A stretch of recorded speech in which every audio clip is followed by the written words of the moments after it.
Chers abonnés, ravi de vous retrouver sur Panafrique Média dans le cadre de votre revue de presse, encore appelée Rétro Hebdo. À la une de l'actualité, l'Union nationale qui a soufflé sa 14e bougie, créée en 2010. La présidente intérimaire de cette formation politique a eu l'occasion à cette cérémonie de présenter les propositions de l'Union nationale pour le dialogue prochain. Dans l'actualité de la semaine, on parle également de la rentrée politique du Rassemblement pour le Gabon RPG, rentrée politique qui a eu lieu à son siège à Petit Paris, occasion pour les militants de présenter les vœux au président de cette formation politique. Et puis, le réseau des femmes modératrices du Gabon a fait sa sortie officielle également cette semaine. Occasion pour cette dernière d'installer le Bureau national des femmes médiatrices du Gabon. Voilà pour les titres, place à la rétro.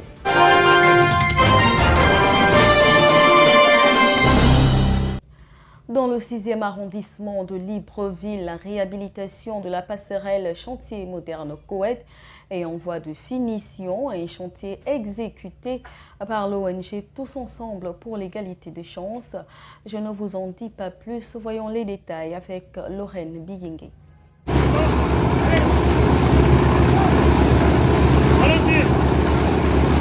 Les recommandations du président de la transition, chef de l'État, le général Brice Clotaire Oligui Nguema, sont exécutées à la lettre par l'ONG Tous Ensemble pour l'égalité de chances en charge de la réhabilitation de la passerelle reliant les quartiers Koweït et le chantier moderne. En 9 jours, les travaux sont à 90% d'exécution. Le chantier se passe très bien. Si nous sommes disons, au 9e jour aujourd'hui et qu'on commence à brûler le béton, c'est que nous sommes en avance compte tenu du programme. Ce point qui est venu changer la vie de toute une population dans le Zaïre. Et je suis fière. Je n'ai pas de mots. Mon cœur est en joie ce matin-là. Ils ont travaillé, ils ont dit par la bouche ce qu'ils devaient faire. Et voilà, ça se fait déjà devant vos yeux. Donc je ne peux que féliciter l'ONG et encourager Papa Oligui. Nous sommes derrière toi. Moi, Fleur Vanessa Ndong, je suis derrière toi parce que je vois les œuvres que l'ONG fait à ton nom. Merci. Une construction de passerelle qui vient à point nommé pour satisfaire l'urgence des besoins des populations. L'évolution des travaux, le président de la transition, M. Brice Clotaire Oligui Nguema, et le CTRI a constaté que les populations étaient vraiment dans le besoin et le projet il est bon. Et aujourd'hui, nous sommes à notre 9e jour vu l'évolution des travaux. Au départ, on était parti sur la base de 7 passerelles. Vu l'évolution des travaux, le président de la transition a décidé qu'au lieu de 7 passerelles, on part sur la base de 70 passerelles dans le Grand Libreville. Aujourd'hui, nous sommes ici à notre 9e jour. Dans Zaïre, donc c'est une passerelle de plus de 60 mètres, une passerelle flottante avec connexion Wi-Fi avec lampadaire. Donc dans le reste des quartiers de Libreville, et lundi, les travaux vont démarrer. La situation de ce quartier n'est pas un cas isolé. Plusieurs zones dans la capitale et notamment dans le Grand Libreville sont également impactées.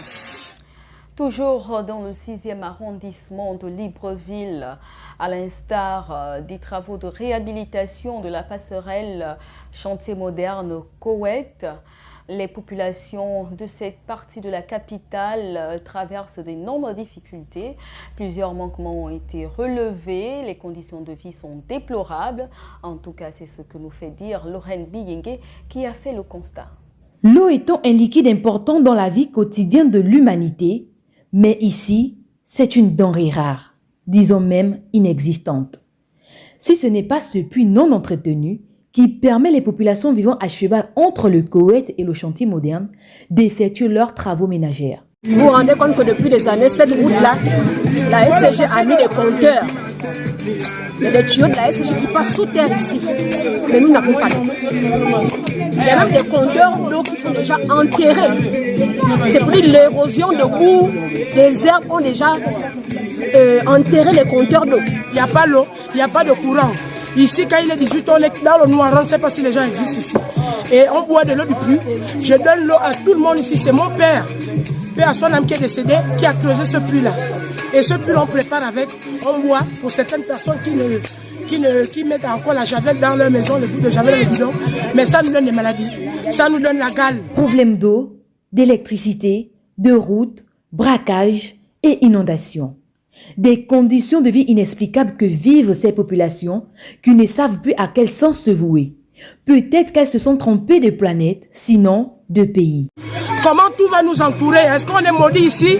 Est-ce qu'il y a un autre problème ici? Mais lui est plus fort que ça, papa. Il y a des enfants de 9 ans qui se cassent ici quand elles tombent sous le pont, quand c'est inondé. Quand la planche prend l'eau, même mon poids aujourd'hui j'ai perdu, mais le jour que je me suis cassé. Les mamans âgées, les papas âgés, quand il fait nuit, on les amène à l'hôpital. Comment? Il n'y a pas de route. Les pavés se limitent. Là, chez le chef, notre chef de quartier est décédé. Ça fait aujourd'hui 7 mois. 7 mois qu'il est décédé, on n'a pas de chef de quartier. On se plaint à qui? C'est pas lorsqu'il y aura mort d'homme. Vraiment, cette zone souffre. On est à 100 mètres de la mosquée du Koweït. On est à 100 mètres du quartier qui a des pavés. Mais on se retrouve comme ça. On est plus éloigné que même les villageois sont mieux que nous. Elle en appelle l'intervention rapide du pouvoir de la transition afin que leur dignité soit restaurée. Que Papa Oligui nous amène l'eau. Que Papa Oligui nous amène la lumière. On a des problèmes d'eau ici depuis que je suis né. On accouche les enfants, c'est l'eau du puits. On les lave les habits, c'est l'eau du puits. Les enfants tombent malades 20 heures. Si on n'a pas ouvert tout ça, il y a des braquages. Il y a des gens qu'on blesse ici la nuit. C'est tout un peuple qui crie à l'aide. C'est vrai que d'autres ont pris des chocs à ce que l'État nous regarde, mais vraiment on crie à l'aide de tout un peuple. Il y a des bébés, il y a des enfants, il y a des vieilles prêtes à l'école. Les populations de cet endroit du 6e arrondissement de la commune de Libreville, comme partout ailleurs, tirent le diable par la queue. Mais jusqu'à quand? Comment lutter contre le chômage et l'oisiveté? Certains Gabonais ont trouvé des pistes de solutions dans la pratique des petits métiers. C'est le cas d'un jeune Gabonais qui fait dans la vente ambulante de la sardine fumée. Lorraine Biyingue. Lui, il s'appelle Alix Claude Mouchinda Moulingi, jeune Gabonais exerçant dans la vente de la sardine fumée. Ce jeune compatriote de la province de Logoué et Vindo parcourt de quartier en quartier du 6e arrondissement de la commune de Libreville afin d'évacuer sa marchandise. Parfois sous un soleil accablant, la bassine à la tête tout en criant ce mot qui est une façon d'appeler les clients vivant aux abords. Ce père de famille ayant pris ses responsabilités en main, de ne pas tout attendre de l'État, a décidé de faire comme la Légion étrangère pour endiguer avec le taux de chômage que connaît notre pays. Passer après le travail, c'est un petit métier que j'ai trouvé en ce moment. J'ai fait ça depuis 2 ans.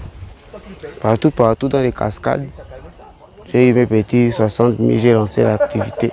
C'est parfois compliqué, c'est dur, mais on est obligé de supporter parce qu'on a un but à atteindre.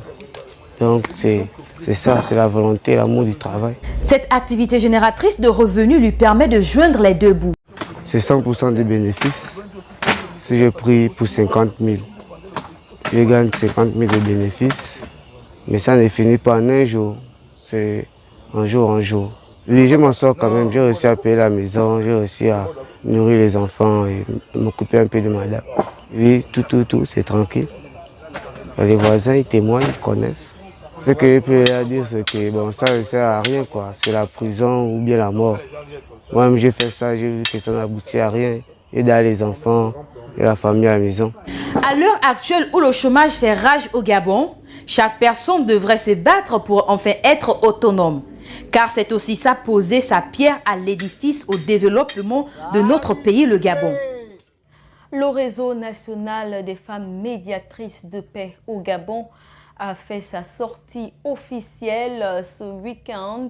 Il s'agissait pour ces dernières d'installer le bureau national, mais aussi de réitérer l'engagement des femmes en vue d'une paix réelle dans notre pays. C'était une énième rencontre ce vendredi 9 février 2024 à l'hôtel Boulevard entre ONG de femmes au Gabon, dont l'Assemblée des hommes et des femmes leaders d'opinion, religieux, société civile et représentants des membres du gouvernement de la transition. Il était question pour ces dernières de présenter et d'installer le bureau national du réseau des femmes médiatrices du Gabon, mais avant tout, réitérer le rôle des femmes en cette période de transition. Mais comment parler de paix positive au Gabon avec autant de pauvreté, d'inégalités horizontales, d'injustice, de patrimonialité, source de mécontentement, de colère exacerbée, d'indignité des populations qui avait cristallisé un conflit latent jusqu'au 30 août 2023. C'est dans cet esprit que la mise en place de ce réseau s'inscrit dans une dynamique d'appel à l'action des femmes pour la transition et la paix positive. Un rôle à jouer, mais aussi beaucoup d'attentes, notamment dans les domaines de l'employabilité, la lutte contre la vie chère, le respect des textes ratifiés par le Gabon dans le but de promouvoir les droits des femmes et des enfants. Notre vœu est que cet élan de construction de la paix et de la restauration des institutions aille à son terme. En tant que croyante, je sais que le Dieu vivant sera avec nous. Dans cette perspective de la transition, les femmes entendent jouer un rôle important dans les travaux du dialogue national inclusif. À cet effet, nous demandons aux autorités de la transition de bien vouloir tenir compte de nos aspirations. De ces appréciations, on pourra retenir dans l'application de notre mission au sein du RENAFEM, nous devons être des femmes de rigueur et d'écoute, des femmes de poigne, des femmes de confiance. En vue de relancer l'économie, l'honorable PPC Ogouligende, président de l'ONG Malachi, a également insisté sur la nécessité de revaloriser les PME locales, plaçant les ressources humaines au centre des intérêts. Sur le plan de l'éducation et de la sensibilisation, organiser et déployer des caravanes d'éducation civique et citoyenne au-delà de l'éducation formelle, non formelle et informelle. Accentuer l'éducation populaire à travers des messages radio-télévisés en langue vernaculaire, des spots d'information et de sensibilisation. Véhiculer des messages sur le patriotisme, la citoyenneté, le civisme, l'intérêt général, le leadership, la résilience, l'honnêteté et l'intégrité.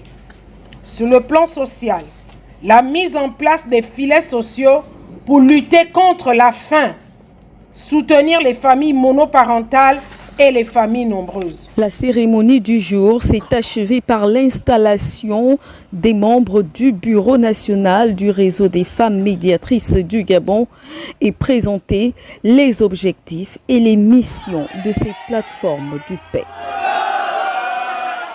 Pour le développement et la cohésion de la Lolo Bwingendi, les fils et filles de cette localité ont tenu une rencontre avec leur aîné, l'ancien diplomate Émile Kakala Ngoussi. C'était le 5 février dernier dans un hôtel de la place. Frédéric Ebié-Founa pour le compte rendu. La cohésion et l'unité entre les fils et filles du département de la Lolo-Bwangidi étaient au centre des échanges qui ont eu lieu entre le collectif des jeunes de cette localité résidente à Libreville et leur aîné, l'ancien diplomate Émile Kakala Ngoussi. Le but était de discuter ensemble sur les maux qui minent le département. Nous, filles et fils du département de la Lolo-Bwangidi, d'avoir un cadre d'échange, un cadre sur lequel les enfants du département devraient évidemment s'appuyer. Autour d'une idéologie patriotique qui est celui de la cohésion sociale. Nous avions voulu interpeller les aînés, en l'occurrence son Excellence M. Kakala Ngoussi, qui nous apporte avec son expérience, évidemment, quelques clés, quelques mots pour faire comprendre aux jeunes de la localité, du département, le bien fondé du CTRI. Aussi, par ces moments, permettre de formaliser un cadre d'échange départemental pour que tout le monde s'implique de manière inclusive pour que nous soyons évidemment au cœur de l'action, que nous ne soyons pas à marge du processus du CTRI. Une démarche louable et encouragée par l'invité qui d'ailleurs a rappelé que le développement ne pourrait s'installer sans ces deux maîtres mots chers aux autorités de la transition. La teneur de votre déclaration, jeunes frères et sœurs, me va droit au cœur. C'est des mots forts. Et vous savez que nous avons toujours prôné pour l'unité de notre département, pour la cohésion de notre département, sans lesquels rien ne peut se faire. Il faudrait que les jeunes soient unis, soient cohérents et réfléchissent sur des problèmes importants du développement de notre département, donc la Lombo-Bounguidi-Pana. C'est ce qui est important, parce que dans le temps, on s'est rendu compte qu'il y avait des dysfonctionnements, il y avait des divisions, il y avait... Donc, avec la venue du CTRI, je leur ai dit que c'est une opportunité à saisir parce que les problèmes que nous avons jusque-là n'ont pas trouvé de solution. Et comme le président de la transition n'a pas attendu d'avoir une expérience dans la profession présidentielle, il a commencé à poser des actes et nous pensons que si ça continue comme ça, Pana devrait en bénéficier. Donc c'est pour ça que je les invite à réfléchir, puisqu'en prélude il y a le dialogue national. Les jeunes de Pana peuvent apporter leur contribution dans la collecte ou le recensement des problèmes qui se posent au département et même envisager des solutions. À l'heure où le pays traverse une période historique, la transition, les jeunes de la Lolo-Boinguidi souhaitent que les comportements néfastes qui ne font pas avancer le département puissent être bannis et entendent bien participer activement au développement de la localité par des propositions constructives. À retenir que la Lolo-Boinguidi se trouve dans la province de Logoué-Lolo. Michael Anissé, un virtuose de la danse, c'est le titre du livre écrit par Armel Oyama, dédié à l'artiste danseur gabonais. La présentation du livre s'est déroulée à l'hôtel de ville de Libreville, en présence de Frédéric Ebié-Evuna de notre rédaction. Michael Anissé, un virtuose de la danse, c'est le titre de l'ouvrage écrit par Armel Oyama. L'auteur décrit en 5 chapitres la vie, le talent de l'artiste danseur gabonais. L'œuvre est un roman biographique qui retrace un peu la vie de Michael Anissé, en dehors des plateaux. À travers cette œuvre, je veux montrer que l'artiste a plusieurs autres facettes que le grand public ne connaît pas, notamment son implication dans les œuvres sociales, son implication dans la vie culturelle de notre pays. Je veux, à travers ce roman biographique, montrer qu'il y a des valeurs sûres au Gabon, il y a des talents, mais qui méritent d'être seulement valorisés. Idole et imitateur de Michael Jackson depuis son enfance, Michael Anissé a vécu dans une famille monoparentale très difficile. Malgré cela, il s'est donné corps et âme pour faire de sa passion, son métier, un exemple pour des générations futures. C'est un livre sur un artiste gabonais, Michael Anissé. Le romancier a montré combien de fois la danse est sa passion, et que celle-ci est d'abord teintée d'américanité parce que c'est un idole de Michael Jackson, puisque c'est son meilleur interprète et son imitateur. Mais cependant, l'auteur Michael Anissé trouve sa propre esthétique ou sa propre éthique parce qu'il renverse la pyramide en faisant de la musique, c'est-à-dire de l'art, comme une source d'engagement qui doit permettre à l'artiste d'aider les plus forts, de trouver un métier, de pouvoir être utile à la société et peut-être aussi de penser à l'édifice d'une nation où la danse est partage, où la danse est amour. Et au-delà, c'est un livre qui montre combien de fois Michael est une chance pour tous les Gabonais. On peut naître dans un milieu défavorisé et arriver au plus haut sommet. Jean Anissé Ngadi, de son vrai nom, n'a pas manqué ainsi de remercier l'auteur pour cet ouvrage de grande qualité et plein de leçons de vie à apprendre. Plein d'émotions, parce qu'il est très rare de voir quelqu'un qui est honoré de son vivant. En général, c'est souvent à titre posthume, qu'on te rend hommage, mais là, c'est plein d'émotions. Et je sens que là, pour une fois, il y a de la reconnaissance. Et donc, vraiment, j'exprime toute la gratitude à l'auteur, Armel Oyama. Dire aussi que maintenant, le paradigme commence à changer dans le pays, dans ce sens qu'on pense maintenant à l'autre. Parce que là, ce qu'il faut retenir, quand même, ce qui est intéressant, c'est que c'est un Gabonais qui honore un Gabonais. Et ça, je pense que c'est ce qu'il faut retenir, parce que c'est très fort. Je dis grand merci à vous, aux Gabonais qui voient le peu que j'ai fait depuis plus d'une trentaine d'années. Ces 30 années de dur labeur qui sont aujourd'hui immortalisées dans un livre. Je suis vraiment ému et satisfait. Hommage mérité à l'artiste puisqu'il regroupe en son sein plusieurs prix de distinction sur le plan national qu'à l'international. Michael Anissé est un danseur, chorégraphe et professeur de danse. Une fierté nationale. On parle également politique dans cette rétro hebdo, d'abord avec la rentrée politique du Rassemblement pour le Gabon et présentation des vœux au président de cette formation politique. La cérémonie a eu lieu à son siège ici à Petit Paris ce 10 février 2024. Le reportage signé Frédéric Ebié-Ivuna. Une transition inclusive pour un Gabon souverain, c'est sur ce thème que le Rassemblement pour le Gabon, RPG, a fait sa rentrée politique jumelée aux présentations de vœux au président du parti à leur siège national situé à Petit Paris. Une cérémonie qui a vu la présence des personnalités politiques, militants et sympathisants. Monsieur le Président du Rassemblement pour le Gabon, permettez-moi de vous souhaiter à vous-même, à votre épouse, à vos enfants, à votre famille et aussi à tous ceux qui vous sont chers, mes vœux les meilleurs de santé et de prospérité dans toutes vos entreprises.